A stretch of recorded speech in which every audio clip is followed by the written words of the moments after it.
শবে বরাতের রাতে সর্বপ্রথম যে কাজ থেকে আপনাকে বাঁচতে হবে, হালুয়া রুটি খাওয়া যাবে না।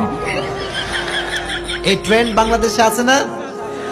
আইরি বাপরে, জামাই টামাই দাওয়াতে আজকাল লোকজন জামাই দাওয়াত দিয়ে রুটি খাওয়ায়, হালুয়া খাওয়ায়।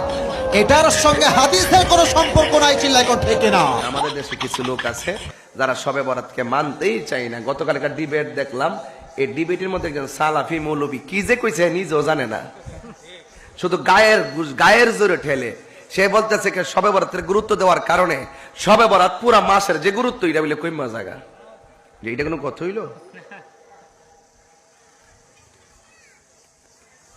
এটা কোনো যুক্তি হইল? শবে বরাতের উপরে 8 থেকে 9টা সহিহ হাদিস থাকার পরও এরা এইগুলোরে বলে জুরাত আলী সহিহ হাদিস।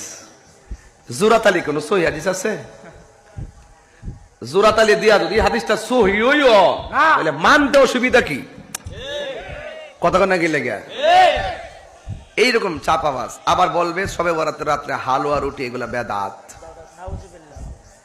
কেউ হালুয়া রুটি কি শবে বরাতে খাইলে বেদাত হইব? শবে বরাত আগের দিন খাইলে কি বেদাত হইব? খাওয়ান তো হালাল, হালাল তো যে কোনো দিনই খাওয়া যায়, ঠিক কিনা? পর আমি গতকাল কসবাগে কয়েছি, যেহেতু এরা হালুয়া রুটির ব্যাপারে বলে বেদাত, তাহলে এখন শবে বরাতে ফুলাও আর কুরমা চলবে।